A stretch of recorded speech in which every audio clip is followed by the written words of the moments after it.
Assalamualaikum warahmatullahi wabarakatuh, teman-teman. Jumpa kembali bersama saya di sini yang sekarang berada di jalur Jalan Jogja Wonosari yang nanti akan kita liput selama perjalanan. Salam Rahayu, saya doakan semoga kalian selalu dalam keadaan sehat dan bahagia juga penuh semangat. Pagi ini seperti biasa kita akan jalan-jalan lagi di sepanjang jalur Jogja Wonosari. Dan kita mungkin akan bercerita bermacam-macam hal tentang Gunung Kidul itu sendiri.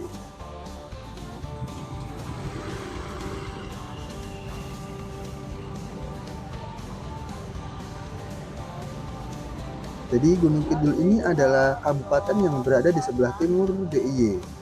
Yang sebelah selatan ada Kabupaten Bantul, sebelah barat ada Kabupaten Kulon Progo, dan sebelah utara ada Kabupaten Sleman. Kapanewon Wonosari sendiri berbatasan langsung dengan Kapanewon Lipar. Lipar berbatasan di sisi utara, ada sekitarnya ada Kapanewon Karangmojo, Kapanewon Semanu di sebelah timur. Di sebelah selatannya ada Kapanewon Tanjung Sari. Juga ada Kapanewon Palihan dan Kapanewon Klayen di sebelah barat. Dan biasanya jika menggunakan kendaraan dan kecepatan yang rata-rata normal, kita bisa menempuh dari Jogja ke Wonosari itu dalam kurun waktu atau durasi sekitar 1 jam. Baik teman-teman, ikuti terus aktivitas kita kali ini, streaming touring menuju ke kantor saya yang merupakan daily vlog menuju kota Wonosari dan melampauinya, yaitu menuju ke Kapanewon Semanu yang keberadaannya masih berada di Kabupaten Gunung Kidul. Di sini saya menggunakan kecepatan rata-rata sekitar 60-70 km per jam karena ini berangkat kerja, jadi sambil mengejar waktu supaya tidak terlambat untuk masuk bekerja. Nah, inilah teman-teman yang merupakan perempatan besar yang disebut dengan perempatan Petandan dan masih berada di jalur lingkar DIY sebelah timur. Dari sini kita belok ke arah kiri. Kita menuju ke Jalan Jogja Wonosari. Baik, bisa dilihat ya, jalanan masih cukup lengang karena ini masih jam 6 lebih 5 menit waktu Indonesia Barat. Tetapi yang dari arah timur, lalu lintasnya juga sudah mulai cukup padat. Jadi ada yang mulai berangkat kerja dari arah timur, perantauan-perantauan dari kota Wonosari sendiri atau daerah Gunung Kidul atau daerah sekitarnya yang bekerja di daerah istimewa Yogyakarta di pusat kota. Sedangkan saya sendiri itu sekarang menuju ke daerah Gunung Kidul. Nah, di depan kita ini ada perempatan kecil, yaitu dikenal sebagai perempatan Lioro. Dari sini nanti kita lurus, mumpung lampunya hijau. Kalau nanti kalian bertemu perempatan Lioro, kalau mau menuju ke Wonosari tinggal lurus saja. Kalau belok kanan soalnya sampai ke Pasar Ngipe atau daerah Bantul, terus kalau kiri kita kembali ke pusat kota.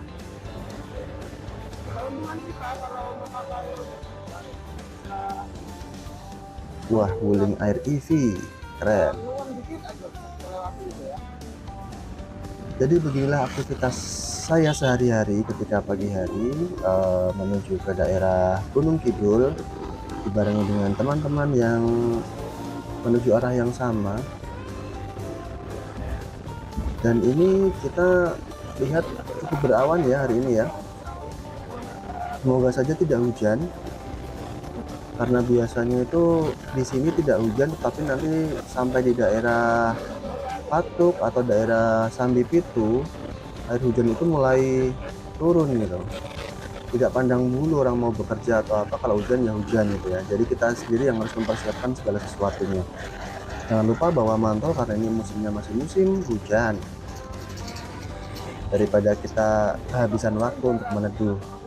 Nah, di sini perlu diwaspadai, pertigaan ini adalah penyeberangan yang tidak ada persimpangan yang tidak ada lampu merahnya, dan itu merupakan jalur utama dari area Brebah di Sleman sana.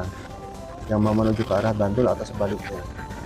Kita sampai di daerah Gandul, Jalan Wonosari KM 9, masih di tanggal 26 April tahun 2024, dan masih berada di Jalan Jogja Piungan, Jalan Jogja Wonosari.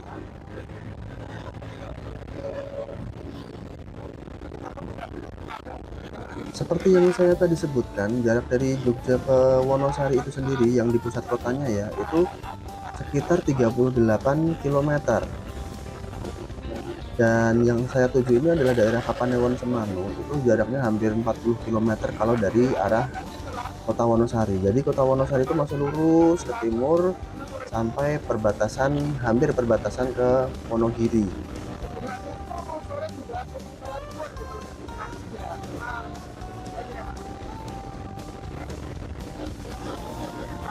Dan kita sudah sampai di daerah Kids Fun. Nah, sebelah kanan kita ini ada yang namanya area wisata untuk anak-anak biasanya, area wisata Kids Fun. Dan di depan kita ada simpang 4, perempatan Sampaan kalau di sini sebutannya. Kita kena lampu merah, kita berhenti sebentar.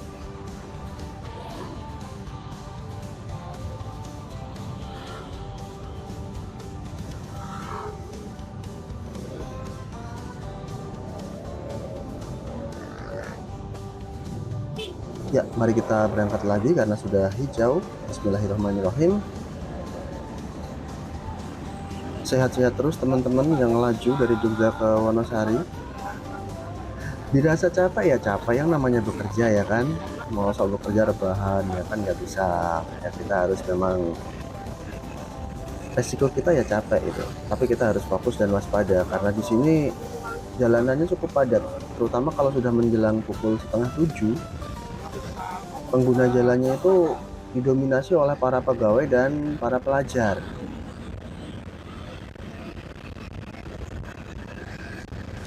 Biasanya adik-adik pelajar ini yang istilahnya itu mereka memburu waktu gitu ya. Kalau para pegawai pun mungkin karena sudah tahu ritmenya ya sudah. Kita kalau misalnya itu terlambat ya udahlah terlambat aja gitu. Tapi kalau pelajar kan mereka mungkin resiko di sekolah itu lebih dipikirkan atau di, ya sekedar apa namanya kalau istilah zaman sekarang itu overthinking gitu ya, daripada resiko di jalan. Nah ini sebelah kanan kita ini ada Kopi Opak ya kan, di bawah jembatan persis ini restorannya, di tepi sungai, cukup syahdu.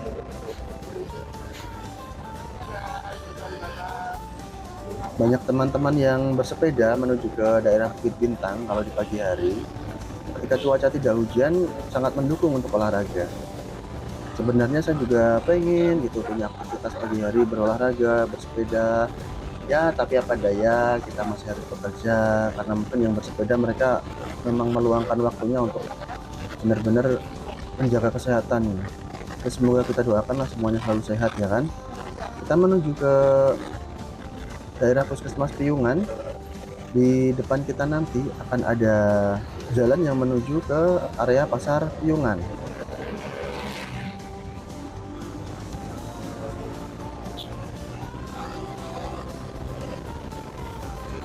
Seperti kita ketahui bahwasanya Gunung Kidul sendiri itu dikenal dengan yang namanya wisata pesisir ya, pantai.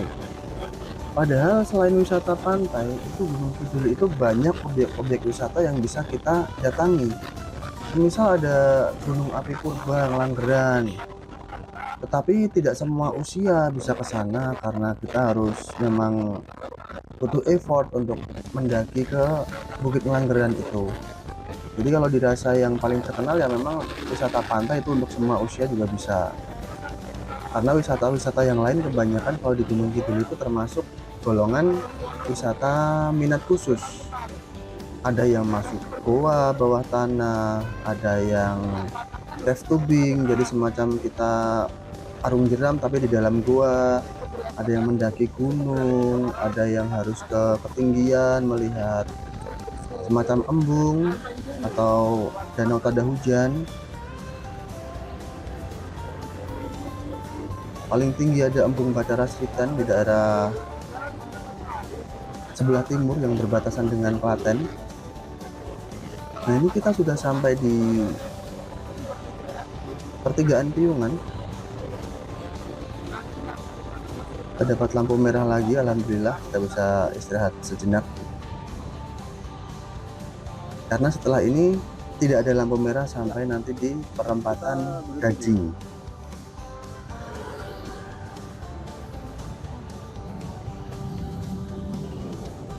Ya, bismillahirrahmanirrahim. Lampu sudah hijau, kita gas lagi ya teman-teman.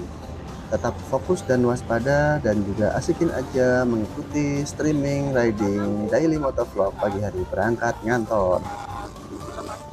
Setelah jembatan kembar ini, kita akan menemukan elevasi jalan yang menanjak. Nah, di sini biasanya teman-teman pengendara sepeda motor itu mulai melakukan aktivitas tancap gas. Tapi karena jadi jalannya luang ya nggak masalah ya kan. Tapi kalau musim piknik atau libur panjang, biasanya di sini sudah mulai macet dan sangat padat. Di sebelah kiri kita, karena cukup cerah cuacanya yang di sebelah utara, sebenarnya Merapi berdiri dengan cukup gagahnya, tampak dari sini. Cuma saya tidak menggunakan 360 kamera, jadi tidak bisa memutar ke arah sana. Bukan karena kita tidak bisa menggunakannya, lebih lagi karena saya belum punya. Doakan ya saya bisa membeli kamera tersebut supaya bisa meliput keadaan-keadaan sekitar dan angle-angle yang cukup menarik ketika menggunakan sepeda motor. Karena kita tahu kalau misalnya kita menggunakan sepeda motor seperti ini ya kita harus fokus di perjalanannya gitu. Apapun yang terjadi, kalau misalnya mau meliput apapun itu ya angle-nya ya di depan aja gitu. Tapi karena sekarang sudah ditemukannya kamera-kamera 360 dengan sudut yang bisa diputar di 360 derajat, itu cukup membantu gitu. Jadi kita nggak usah muter-muter kamera. Dan saya masih menabung ini untuk berusaha membeli kamera tersebut. Ya karena saya rasa perlu, karena setiap harinya saya juga ingin meliput perjalanan saya sehari-hari. Baik, kita coba take over saja karena jalan di depan cukup luang. Tetap fokus dan waspada. Kita menuju ke area Bukit Bintang yang ada di Bukit Patuk, Gunung Kidul, Daerah Istimewa Yogyakarta.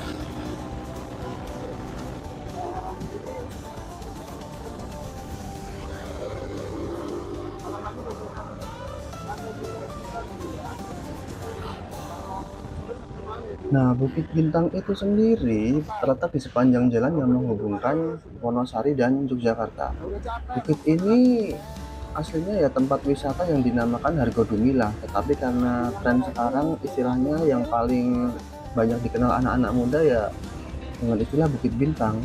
Karena kita bisa menikmati sensasi ketika langit cerah itu bisa melihat bintang dan city light yang berada di kota Yogyakarta dari atas gitu. Makanya sebutannya lebih trending yang Bukit Bintang daripada Hargodumilah itu sendiri. Dan memang benar ketika kita di sini itu kita bisa menikmati suasana yang istilahnya romantis ini ya, namanya Bukit Bintang. Kita bisa melihat di sebelah kanan ada hotel, ada warung-warung, coffee shop yang istilahnya itu menawarkan view yang cukup menarik, khususnya di sore kita bisa melihat sunset atau menjelang malam kita bisa melihat bintang kalau misalnya langitnya cukup cerah. Sekarang kita menuju ke landmark Gunung Kidul ya. Di depan itu ada tulisan Gunung Kidul. Biasanya wisatawan dari luar kota itu berfoto-foto di sini. Dan ini cukup menarik ya bagi orang-orang luar kota karena udah sampai Gunung Kidul nih. Nah, di depan kita sudah ada tugu batas kota, gerbang batas antara Kabupaten Bantul dengan Kabupaten Gunung Kidul. Kalau tidak salah itu diperbarui di tahun 2012 sampai 2013. Dulunya ada lengkungan di atasnya karena dirasa cukup berbahaya, terjangan angin di sini cukup kencang, jadi cekungan atau lengkungan yang ada di gerbang tersebut dihilangkan. Kita sampai pada perempatan Patok. Nah, ini perempatan yang cukup legendaris karena ketika kita ke kiri kita berada menuju di daerah Ngororo dan Gunung Api Purba. Kalau ke sebelah kanan kita menuju ke hutan pinus ataupun objek wisata yang sekarang cukup terkenal yang dinamakan dengan PH Skyview. Nah, kalian bisa bersuah foto di sana.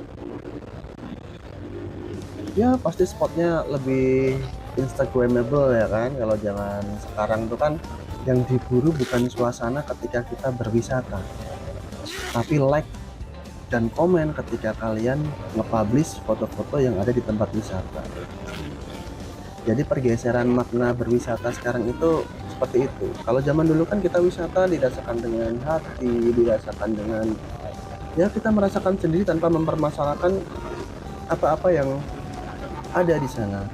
Tanpa mengabadikan pun kita juga sudah bisa merasakan kebahagiaan gitu. Tetapi kalau sekarang harus nih foto nih, harus ada laporan nih, seluruh dunia harus tahu gitu ya. Tapi tidak apa-apa, kepuasan setiap orang pasti berbeda. Sah-sah saja. Dan banyak sekarang YouTuber, viewer, selebgram dan sebagainya yang istilahnya berlomba-lomba untuk menampilkan story-story pendek yang disebut dengan reels di Instagram yang memang itu menggugah selera untuk kita penasaran terhadap tempatnya gitu loh. Itu kan bisa menjadikan sebuah promo marketing tersendiri dalam suatu event atau suatu tempat gitu untuk dipromosikan ke khalayak ramai. Karena banyak tempat tersembunyi yang ada di daerah Gunung Kidul itu sendiri bisa mencuat dan terkenal dan famous lewat promo-promo yang dilakukan oleh para food vlogger, terus motovlog yang mereka benar-benar merelakan dirinya untuk tusukan istilahnya ya kan, untuk mencari tempat-tempat yang memang benar-benar tidak terjangkau tadinya. Ya apalagi di pantai-pantai, daerah pantai itu sekarang. Zaman dahulu, zaman kecil itu, saya kenalnya cuma Pantai Baron, Prakal, Kukup, Sunda, Trini, Sadeng, udah itu aja. Sekarang ada lebih dari 30 pantai, objek pantai, wisata yang ada di Gunung Kidul. Dengan perkembangan seperti itu, berarti media sosial itu cukup punya peran yang tidak cukup besar gitu untuk dunia pariwisata. Nah ini kita menuju ke area Wonosari lewat jembatan Kalipentung. Sebenarnya di jalur utama tadi kita bisa lurus saja, tetapi karena kita mau mempersingkat rute dan durasi perjalanan, kita memilih lewat jalur ini. Kalau zaman dulu kita lewat jalur ini akan sangat-sangat berhati-hati sekali karena jalannya sempit dan berlubang dan tidak rata. Tapi karena sekarang sudah diperlebar, jalannya sudah halus, dan ini sangat kondusif sekali untuk memotong jalur menuju ke jalur utama yang ada di daerah. Nanti ketemunya daerah Putat, daerah Putat. Good job lah pemerintah Gunung Kidul, jalannya walaupun bukan jalan nasional diperbaiki ya kan. Nah ini nanti kita akan bertemu di depan itu dengan jalur utama yang ada, yang menuju ke wilayah Gunung Kidul itu sendiri. Ini udah wilayah Gunung Kidul sebenarnya, saya ralat ya, menuju ke pusat kota Wonosari. Ini sudut elevasinya menurun teman-teman, karena saya mengejar waktu jadi tetap gaspol walaupun menurun. Hati-hati yang pakai matic, jangan ditiru, karena kalau manual seperti ini kan kita bisa menggunakan engine brake untuk memperlambat kecepatan gitu. Ya karena dulu sendiri saya juga pengalaman punya matic juga beberapa kali kecelakaan lewat jalur ini. Ada orang juga yang nyalip tanpa aturan gitu, saya berada di sebelah kiri tapi dia sudah makan jalur gitu, makan jalur yang saya lewati. Nah ini saya tunjukkan ya di mana saya jatuh. Nah ini kan marka lurus ya. Nah ini saya di sini nih. Nah di sebelah sini ini saya sudah berada di lajur yang paling kiri, tetapi ada mobil Avanza yang menyalip dari lawan arah dan itu tidak cukup ruang untuk kita menghindar. Jadi ya tidak terelakkan lagi lah tabrakan tersebut. Baik, kita lanjut. Kita baru saja memasuki wilayah Putat di daerah Gunung Kidul, dan di sini area jalannya mulai berkelok-kelok. Untungan ketika jalan mulai berkelok-kelok gini kita nggak bakal merasa ngantuk gitu loh, karena kita konsentrasinya tetap terjaga. Beda ketika kita jalan jauh tapi jalannya lurus aja gitu, akan banyak lebih merasa terlena gitu dan merasa ngantuk.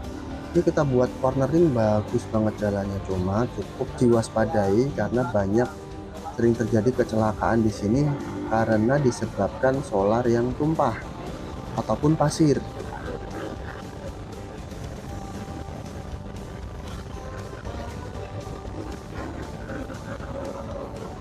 Nah, di depan kita itu ada gerbang desa wisata, ada banyak di sana, ada desa wisata Kampung Mas, Bubung, dan sebagainya.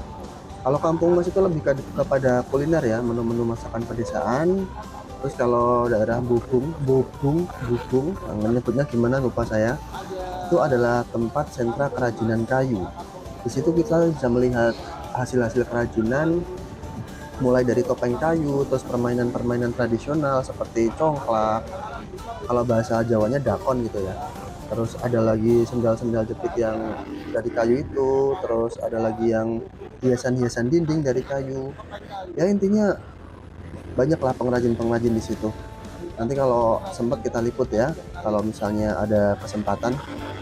Baik, kita masih berada di wilayah Putat menuju ke daerah Sambi Pitu. Nah, ini biasanya di sini ini di depan sana ya, itu sering terjadi motor tergelincir karena tumpahan solar atau oli. Jadi cara membedakannya antara tumpahan tumpahan solar atau air itu adalah dari segi warnanya. Kalau tumpahan air biasanya itu warnanya cenderung medov atau gelap. Tapi kalau tumpahan solar itu dia memantulkan seperti bercak-bercak minyak, atau kalau kena sinar matahari itu ada pelangi-pelanginya gitu ya. Nah itu, nah di sini paling terjadi tuh, sering terjadi tuh motor tergelincir karena adanya tumpahan solar entah dari bus atau truk yang mengisi bahan bakar terlalu penuh. Karena kan di sini kan miring ya sebetulnya ketika belok. Ini juga ini perlu diwaspadai yang di sini dekat pondok pesantren Al Mumtaz, pondok pesantren yang bangunannya cukup unik karena bangunannya kebanyakan masih menggunakan limasan. Jadi perlu diwaspadai ketika kita menikung seperti ini, ada tanah, ada pasir, atau ada tumpahan-tumpahan semacamnya yang membuat kita tergelincir. Jadi harus tetap fokus. Kita menuju ke pertigaan Sambi Pitu yang nantinya mungkin teman-teman pengelaju ada yang belok ke kiri ke area Gedang Sari, Melipar, ataupun daerah Ngawen yang berbatasan langsung dengan daerah Jawa Tengah yaitu Klaten. Tapi kita kali ini akan mengambil jalur yang lurus karena saya akan melewati Kota Wonosari nantinya. Jadi teman-teman kalau lewat sini tidak perlu khawatir, ada beberapa SPBU yang cukup siap untuk menampung keluhan teman-teman ketika kehabisan bahan bakar. Cukup mengasihkan sih jalur selatan Yogyakarta itu sebenarnya. Sampai Pacitan pun jalannya masih seperti ini tuh, masih halus ya, enak lah, memanjakan banget untuk para rider ketika menggunakan sepeda motor ya. Nah ini adalah pertigaan Sambi Pitu. Kalau kita ke kiri yang tadi saya sebutkan ke wilayah Gedang Sari, Ngawen, ataupun Melipar, saya ambil jalan yang tetap lurus. Ini agak gaspol ya teman-teman ya, jangan ditiru karena saya mengejar waktu untuk masuk kerja.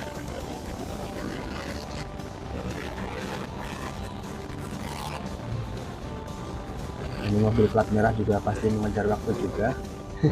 Karena rutinitas kita di pagi hari ya seperti ini lah. Kalau misalnya kalian ada yang baca koran, ngopi di pagi hari, scroll-scroll, nyantai, ya beruntunglah kalian. Atau mungkin kalian masuk shift yang siang gitu ya. Nah, kita nggak ada yang tahu ya, kenikmatan orang sendiri-sendiri. Yang penting utamanya keluarga ya, jaga keselamatan dan kesehatan. Nah, ini kita menuju ke jembatan Kali Oyo ya kalau nggak salah ya, di depan sana, dan setelah jembatan nanti kita menuju ke area Alas Bunder atau disebut juga Teleseh atau disebut juga Wanagama, banyak sebutannya.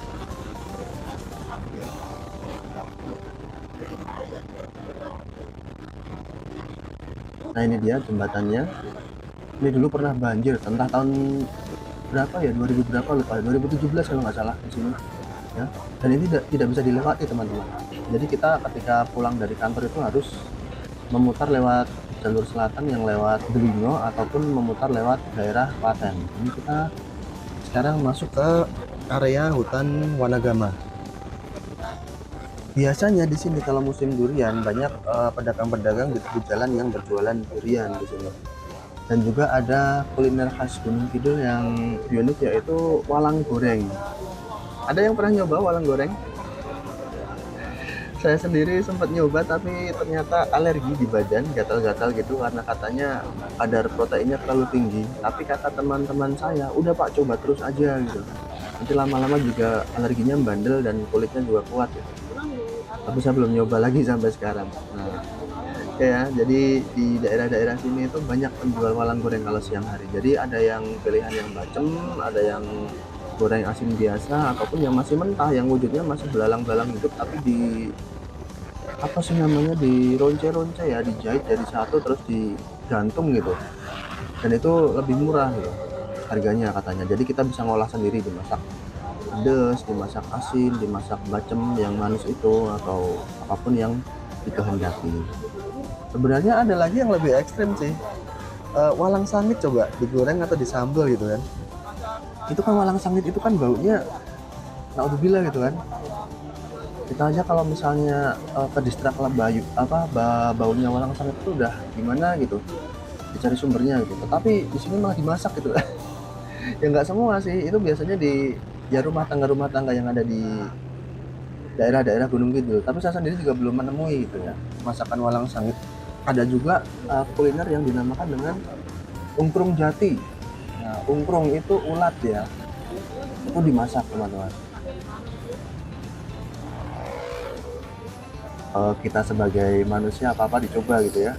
Tapi katanya itu memang menjadi menu yang cukup unik gitu di situ. Jadi kalau anak-anak sini menyebutnya, oh Pak musim ungkrung, ayo Pak. Dan itu lebih mahal loh daripada lauk-lauk biasa gitu. Kemarin aja harganya dicek itu sekitar berapa ya, 130 atau 140 gitu harga ungkrung jati itu.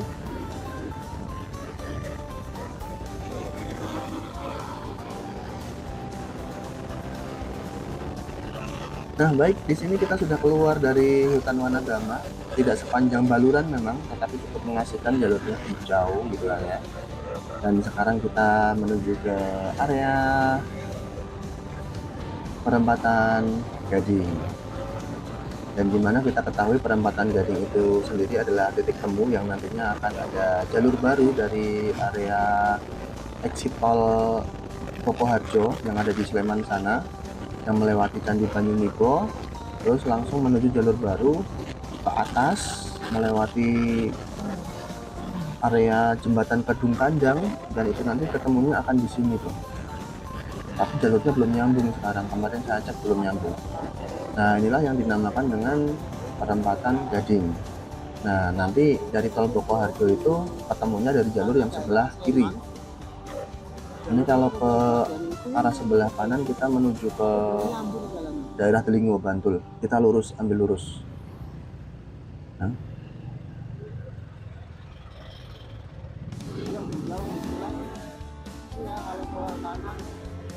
Baik, di sebelah kiri kita itu ada lapangan terbang yang khusus digunakan untuk para tentara TNI Angkatan Udara di negara kita untuk berlatih. Di sini ada pertigaan yang kalau kita belok kanan kita bisa menuju ke daerah Ngelipar, Klayen atau Palian. Kita ambil yang sebelah kiri menuju ke pusat kota Wonosari. Kalau ke sebelah kanan tadi kalian bisa menuju ke pantai yang ada pura-puranya itu, yang ada daerah mana ya, Ngobaran atau Ngerenehan, yang di situ seakan-akan mirip seperti wilayah yang ada di Bali. Dan di pantai Ngerenehan atau Ngobaran itu sendiri banyak wisatawan-wisatawan yang menyewa baju yang ala-ala umat Hindu itu untuk berfoto, dan itu cukup menarik, menjadi kemasan yang cukup menarik gitu. Good job lah yang pengembangnya gitu kan, bisa melihat peluang ya, bisa melihat peluang. Kalau di Bali kemasannya lebih bagus lagi sih, mungkin di sini bisa diselaraskan ya Jogja ke depannya untuk paket-paket wisatanya. Jadi wisatawan itu tinggal datang, oh dapat paket apa saja gitu. Tadi nggak ada itu yang namanya perang harga, parkir liar, TPR di mana-mana. Kan enak tuh kalau TPR satu kali terus ke beberapa wilayah pantai gratis gitu kan, tinggal kita bayar parkirnya saja gitu kan. Jangan sampai nanti pantai 1 TPR lagi, pantai 2 TPR lagi, ya cukup menyulitkan gitu ya. Tapi di Gunung Kidul itu sendiri enggak sih, enggak seperti itu. Nggak tahu kalau daerah lainnya. Baik, kita sampai di daerah Klayen. Nah, ini di sini banyak sentra-sentra kuliner, sototan proyek yang cukup legendaris. Kalau pagi banyak orang yang sarapan di situ, tapi saya sendiri belum pernah nyoba seperti apa. Apakah lebih legendaris dari soto yang ada di dekat saya, yaitu soto Kadipiro dan soto Pak Marto. Dan saya belum belum apa ya belum cukup tertarik untuk mencoba sototan proyek karena bukan bukan apa-apa, karena saya memang waktunya nyerepet nyerepet di Sopona sih. Waktunya apa namanya ngejar waktu itu untuk kerja gitu kan. Dan di sini ada kuliner yang juga cukup terkenal yaitu bakmi Jawa Mbah Noto yang menjadi tujuan atau destinasi utama ketika para wisatawan berkunjung ke area Gunung Kidul. Di depan kita itu ada Hotel Santika yang menurut saya sebagai pionir hotel-hotel besar di Gunung Kidul nantinya ya.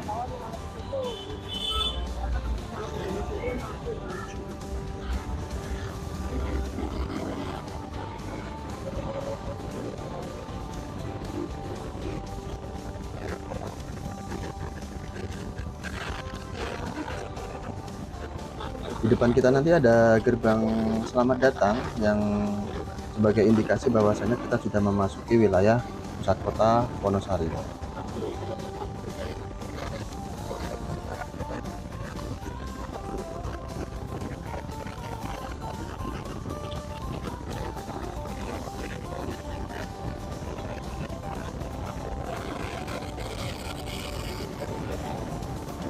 Di sini pusat oleh-oleh ya, yang sebelah kanan banyak TV besar mampir. Nah, inilah gerbangnya. Oke, kita sudah sampai di wilayah pusat kota Wonosari dan kita sekarang menuju ke Bundaran Siono. Dan ada beberapa perubahan landmark atau bangunan monumental yang berada di tengah-tengah jembatan, jembatan lagi, Bundaran Siono, yang dulunya ketika saya awal-awal ke sini itu ada yang namanya patung orang yang sedang memainkan gendang gitu. Dan sekarang itu dirubah menjadi sebuah patung, bukan patung sih ya, monumen atau bangunan yang menyerupai tobong. Tobong itu untuk membakar apa ya? Gamping kalau orang apa namanya menyebutnya. Jadi sebuah bangunan untuk membakar atau memasak atau memanaskan gamping. Nah, itu di depan kita ya, sebuah tobong. Jadi ini bukan benteng ya teman-teman, tapi ini adalah tobong. Tobong gamping istilahnya. Kalian bisa cari di Google lebih lengkap detailnya. Nah, di sini ada jalan ke kanan. Sebenarnya ini persimpangan juga. Kalau ke kanan kalian bisa menyingkat waktu dan menyingkat rute menuju ke area wilayah pantai. Tapi kita sekarang akan memasuki pusat kota Wonosari. Di sini orang sering bilangnya adalah Sionoboro karena mirip dengan Malioboro gitu ya. Disebabkan lampu-lampunya itu ya kan, unik ya lampunya, bulat-bulat gitu kan, deket-deket jaraknya. Ya apalah yang tren gitu sekarang, apa-apa diposting gitu ya. Sionoboro cukup unik namanya. Good job yang ngasih nama. Ya, kita sekarang menuju ke daerah pusat kota Wonosari yang nantinya saya juga akan tetap lurus ya, tetap lurus menuju ke Semanu.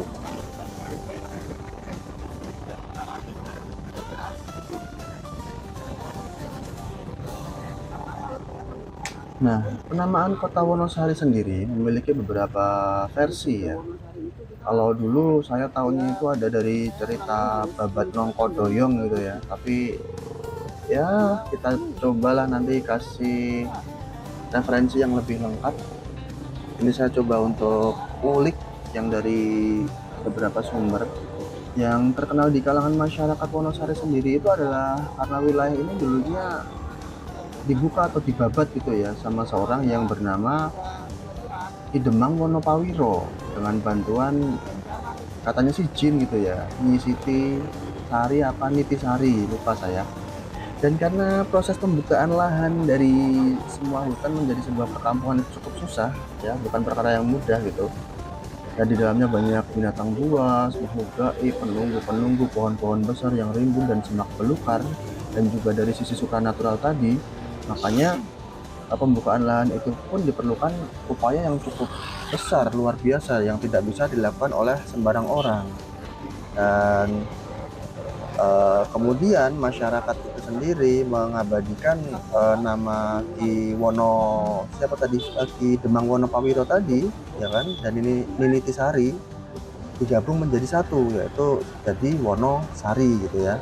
Jadi berasal dari kata Ki Demang Wonopawiro, diambil wononya dari Wonopawiro, dan Nitisari diambil sarinya, jadi disebut kota Wonosari.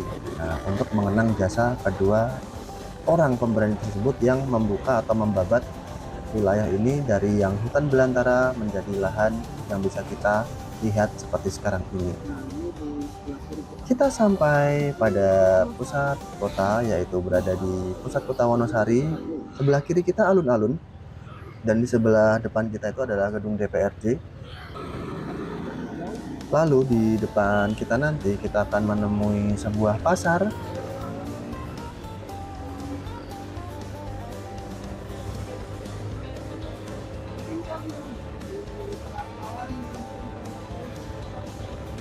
yang menjadi pusat mobilitas orang-orang belanja di pagi hari, dan ini cukup ramai. Kita perlu waspada kalau lewat sini karena biasanya ada ras terkuat yang nyebrang sembarangan. You know lah ras terkuat ya. Jadi cukup apa ya, unsur kejutannya itu cukup banyak ketika lewat sini. Tapi ini cukup lengang sih. Kalau siang dikit nanti padat banget tuh, ada orang nyebrang, ada ras terkuat tadi belok tanpa riting atau riting ke kanan belok kiri ya.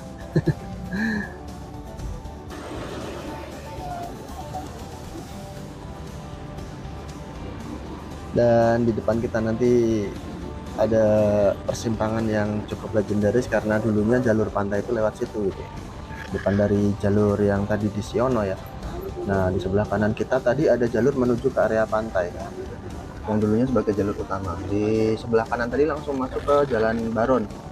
Nah, Jalan Baron itu langsung nanti nurutin jalan itu aja, terus sampai ke daerah pesisir selatan sana. Tapi kita masih lurus, kita sudah melewati pusat Wonosari, pusat kota Wonosari, dan kita sekarang menuju ke Kapanewon Semanu. Di sini kita masih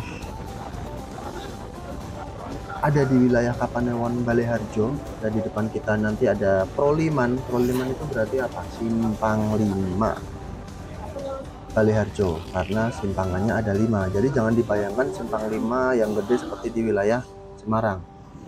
Dan Balai Harjo itu sendiri terdiri dari beberapa kelurahan ya. Yang pertama ada, mungkin tidak lengkap saya sebutkan, saya nggak hafal. Ada 2 dari Karangreje, Karangtengah, Epek, Mulo, Piaman, Ulutan, apalagi ya, Siraman, Selang,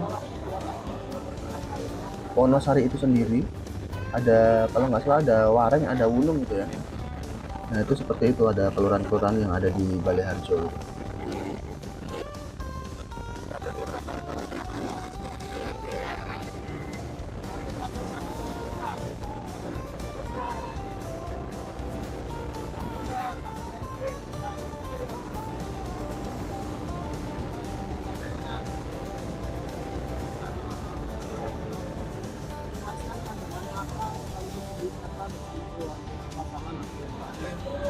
Nah, setelah melewati perempatan Jalan Lingkar Gunung Kidul yang barusan kita lewati tadi, kita menuju ke Kapanewon Semanu.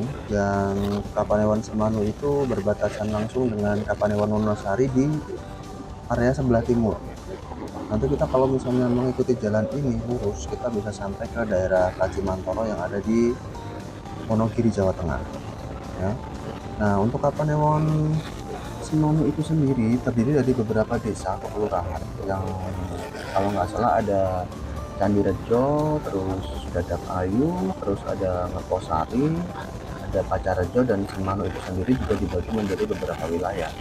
Nah, yang saya tuju nanti adalah area atau wilayah Semanu Selatan, karena kantor saya terletak di wilayah Semanu Selatan.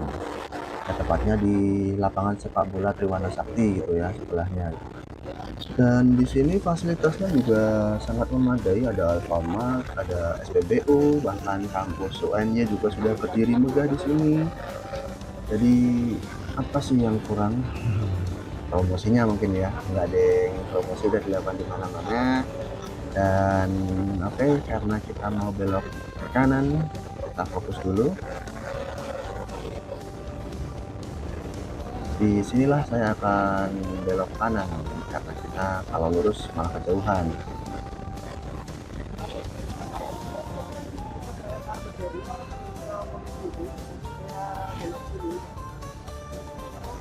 Untuk mempersingkat jalur, kalau jalur yang lebih halus ada di yang lurus tadi ya.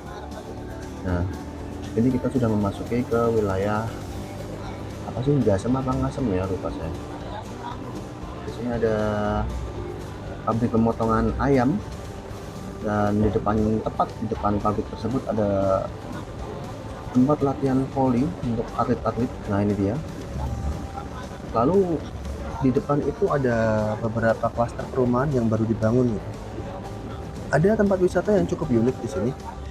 Namanya adalah seperti tebing breksi jenisnya, cuma di sini batunya batu hitam, watu giring.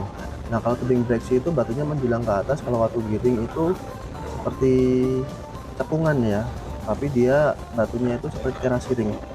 Asal usulnya sama sih, dulunya adalah apa namanya, bekas pabrik penambangan batu gitu dan lama tidak digunakan, sekarang malah menjadi tempat wisata. Dan ini mungkin promosinya cukup jarang dan jarang orang yang kesini. Dulu sempat viral karena ada orang-orang yang memposting foto yang begitu bagusnya dan estetik di Instagram. Jadi banyak yang penasaran dan sempat viral, tapi sekarang kok kurang apa namanya, kurang banyak didatangi orang gitu ya. Ayolah teman-teman dari Semanu atau sekitar Watu Giring dipromosikan lagi, potensi loh itu loh. Ya baik, kita menuju ke perempatan area Telaga Junge ya. Nah di depan sana juga ada tempat wisata yang tidak kalah bagus, yaitu adalah Telaga Junge teman-teman. Jadi Telaga Junge itu sendiri merupakan sebuah wilayah yang itu sebuah telaga ya, telaga yang berada di Petuguhan Juming, tepatnya di Desa Pancarjo, Kecamatan Semanu.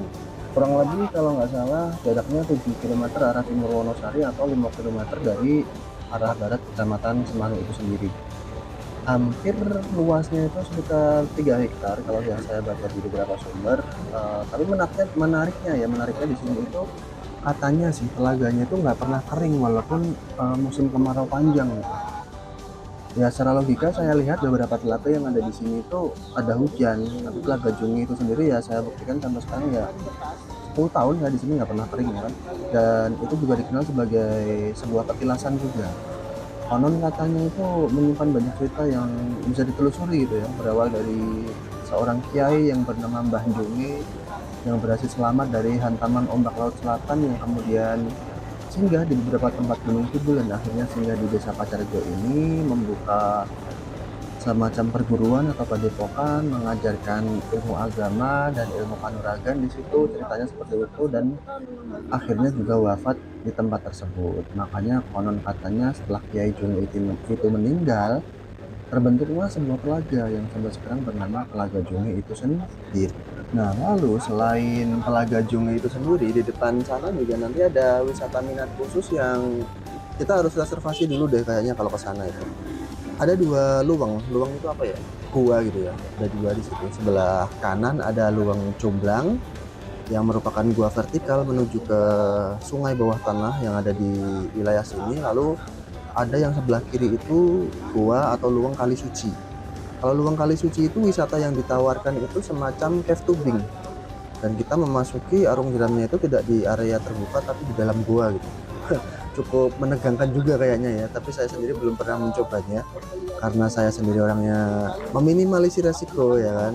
Walaupun cukup penasaran, saya yang sudah pernah nyoba itu di daerah Gua Pindul, tapi di sana mungkin bagi beberapa orang kurang menantang gitu karena airnya cukup tenang dan kita melewati gua yang cukup gelap gulita. Tapi kalau yang di Gua Jomblang itu kita harus pesan jauh-jauh hari sebelumnya karena banyak persiapan yang perlu dilakukan, semacam latihan untuk rappelling karena kita turun guanya itu tidak menggunakan jalan kaki atau gimana, tapi kita harus turun ke bawah menggunakan tali. Nah, baik teman-teman sekalian, terima kasih atas waktunya sudah menemani dan menyimak cerita-cerita yang mungkin kevalitannya belum terjamin dari saya sepanjang perjalanan ini, tapi semoga kalian cukup terhibur atau punya kenangan sendiri ya kan melalui perjalanan ini. Kita sudah sampai tempat kerja dengan selamat untuk tanggal 26 April tahun 2024. Kita sudahi sampai di sini. Jangan lupa like, subscribe, dan komen atau share jika kalian suka. Terima kasih atas perhatiannya. Assalamualaikum warahmatullahi wabarakatuh.